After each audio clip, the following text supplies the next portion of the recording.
God's Truth, Durant's Publishing, Pittsburgh, Pennsylvania is the name of my book. Now, God sent Israel into the land of Canaan. Canaan was the son of Ham and his mother, and the land of Canaan was the promised land. And Satan sent a second influx of fallen angels to try to mess the bloodline of Christ up so the Messiah could not be born. Just like God sent the flood to kill all the giants. Geber means giant in Hebrew. And Moses, seventh generation after Abraham, just like Enoch was seventh generation after Adam. 7 means spiritual completeness. Now let's read about it. Exodus 3. Now Moses was tending the flock of Jethro, his father-in-law. Jethro was a Midianite. The Midianite Jews, they were sent to Ethiopia, the southern Egypt.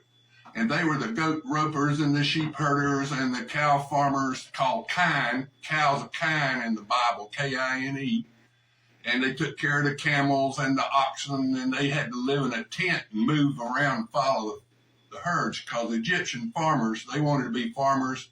They wanted to live in a permanent residence, and they didn't want to have to move a tent around. So the Midianite Jews, see, Abraham married a second wife after Sarah.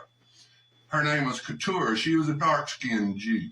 And Moses married a dark-skinned Jew, the daughter of Jethro.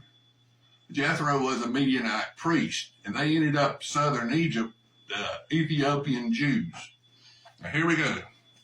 Now Moses was tending the flock of Jethro, his father-in-law, the priest of Midian, and he led the flock to the back of the desert and came to Horeb, the mountain of God.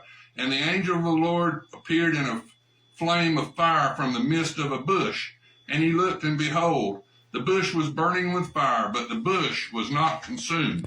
Then Moses said, I will now turn aside and see the great sight, why the bush does not burn. So when the Lord saw that he turned aside to look, God called to him from the midst of the bush and said, Moses, Moses. And he said, Here I am.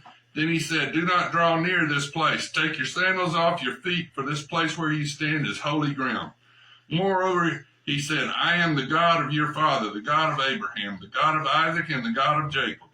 And Moses hid his face, for he was afraid to look upon God. And the Lord said, I have surely seen the oppression of my people who are in Egypt, 400 years of slavery, and have heard their cry because of their taskmasters. For I know their sorrow. So I have come down to deliver them out of the hand of the